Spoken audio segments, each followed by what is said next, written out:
this episode of What's Going On with Shipping, ship registries are closing themselves off from the dark fleet.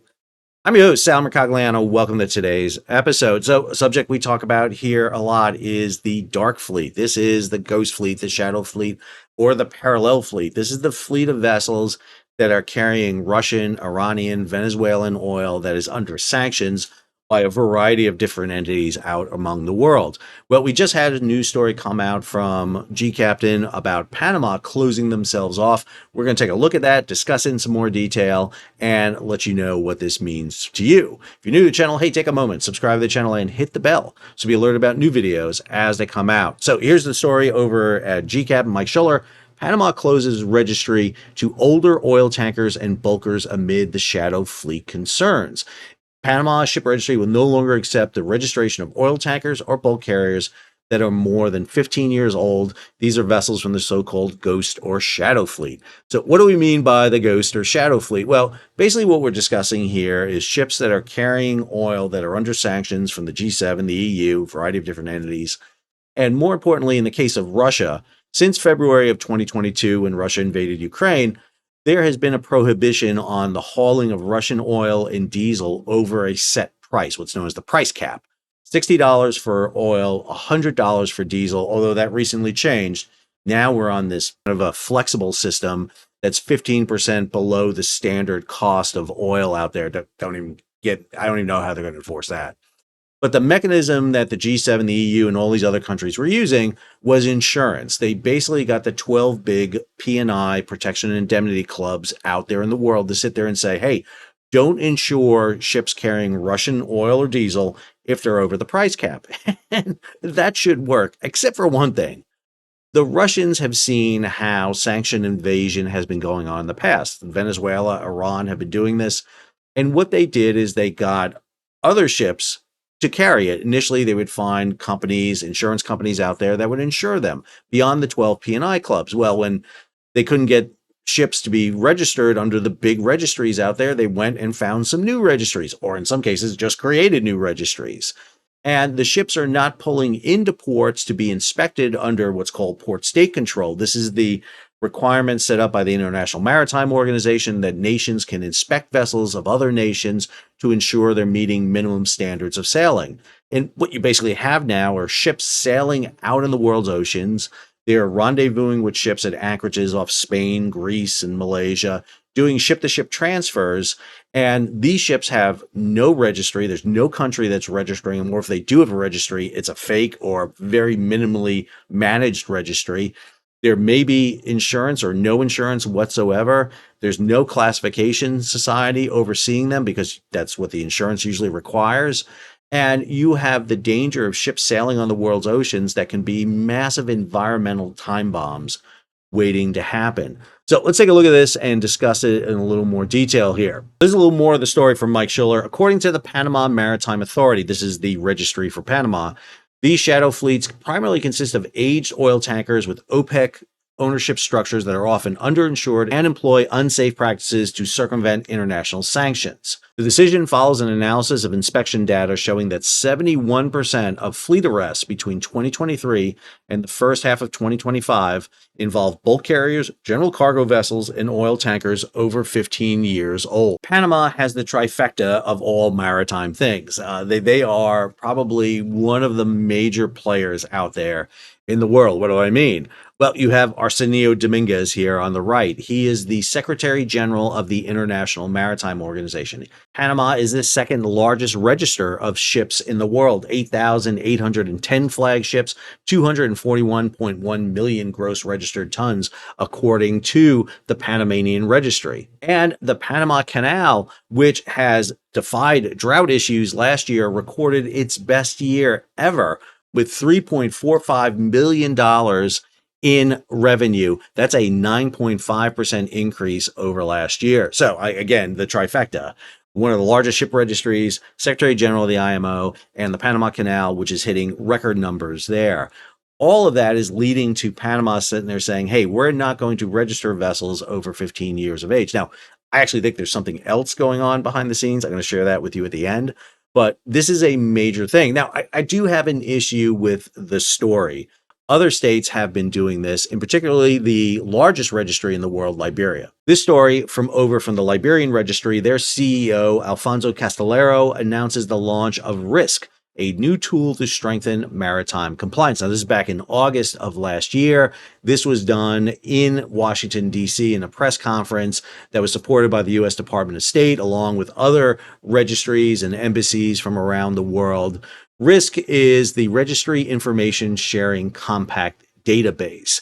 It allows flag registries to share and research information on problem vessels that may be evading regulations or engaging in suspicious activities.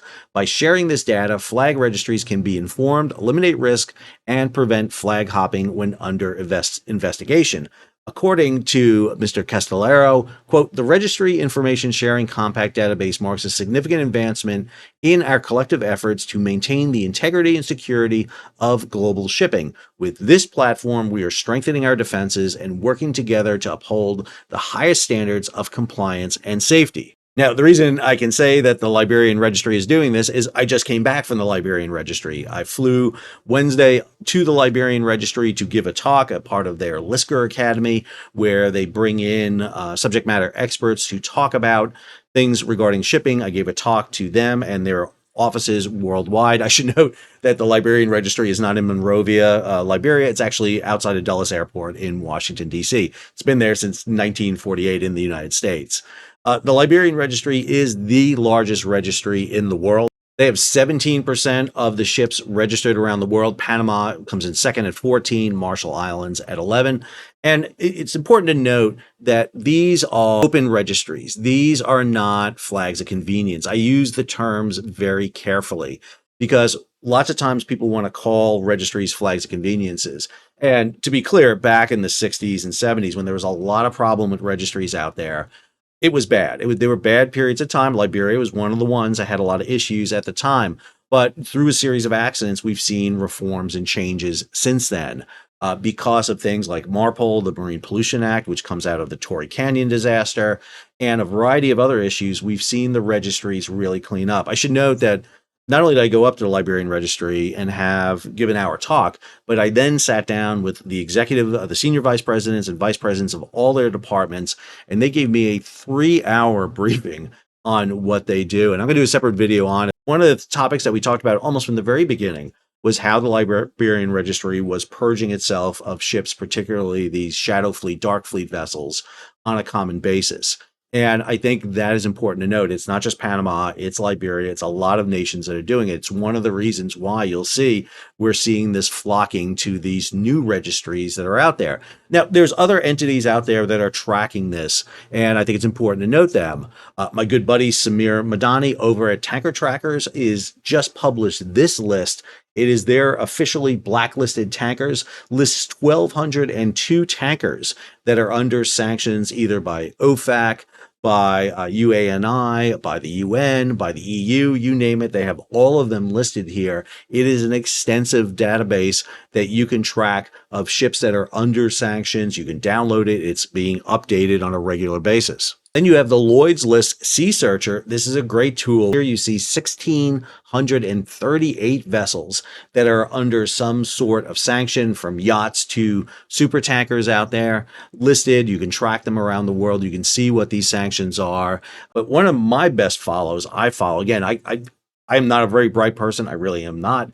I am smart by following smart people. And one of those I follow over on LinkedIn is Michelle Wiese Bockmann. She is fantastic. Used to be over at Lloyd's List. She is now with Winward. She is an expert on this. This post from just 2 days ago on LinkedIn, very interesting development. An EU and UK sanctioned, falsely flagged, Benin-flagged Russian trading tanker appears to be deviating from the normal course of sailing through the English Channel. The tanker, the Blue, and others are using fraudulent registries that have no valid insurance or certificates of seaworthiness and safety. As a matter of fact, in the past 24 hours of this, she noted falsely flagged Aqua Alive and White Condor 1 had sailed through the channel amid some controversial statements by the Russian foreign intelligence that was foreshadowing that the UK is working with the Ukraine to deliberately orchestrate a dark fleet casualty oil spill to pressure Trump to impose secondary sanctions on Russia. That's a lot of gray zone operations right there. I will note that she has on here the link over to her blog on Winward. The most recent one is this: sanctioned, stateless, and falsely flagged tankers are testing Europe's resolve. Big issues on this. It is a big topic, and there's a lot of people looking at it. Other one I would argue is over here at Lloyd's list. This is Richard Mead. Eswatini wants to take on the fake ship registers by creating a real one. So one of these fake registries that was out there that was registering ships that was not a member of the International Maritime Organization was Eswatini. This is the old Swaziland. They had at least 7 vessels under their fake flag for a while. And matter of fact, the person behind that fake flag is now launching a new registry. This is through Laos.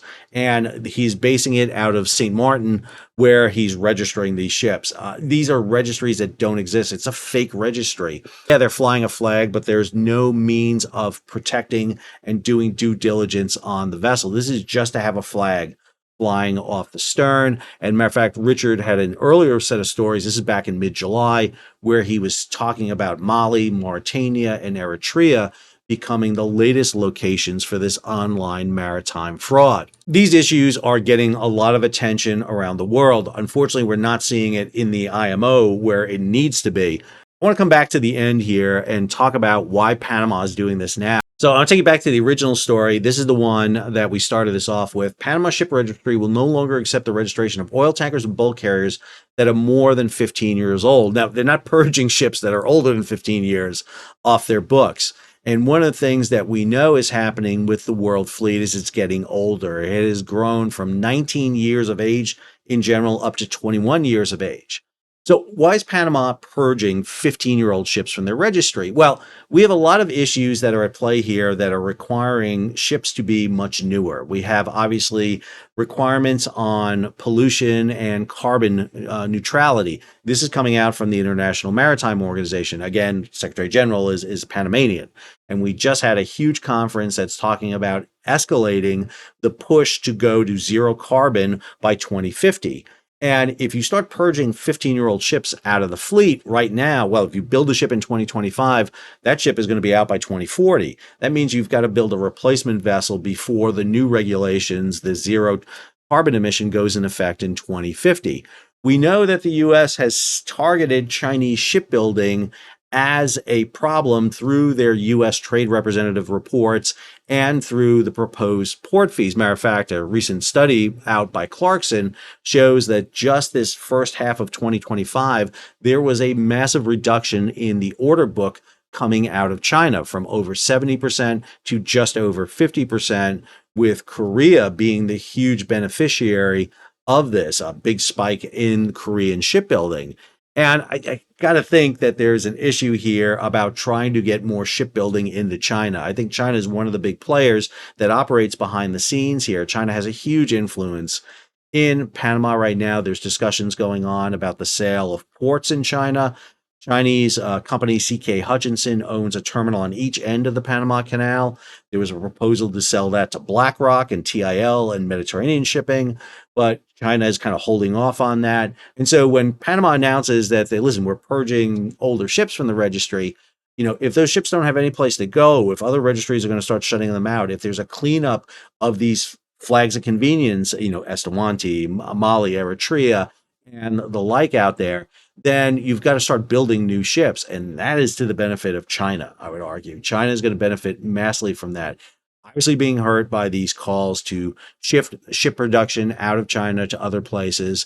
There is a lot going on behind the scenes. So we've got to be really, really careful. So there are a lot of factors that are at play here. The dark fleet is obviously one of the big ones. The main ship registries, Panama, Liberia, the Marshall Islands, are cognizant of having these sanctioned vessels in their fleets. They're purging them. But again, what you see is this rise of these new registries out there. Eswatini, Mali, Mauritania, Laos. Hey, We may see a Mercagliano registry out there soon. Who knows? In today's episode, if you did, hey, take a moment, subscribe to the channel and hit the bell to be alerted about new videos as they come out. Leave a comment, share it across social media, and if you can, support the page. How do you do it? You hit the super thanks button down below or head on over to Patreon and become a monthly, yearly subscriber. Until our next video, Sal, signing off.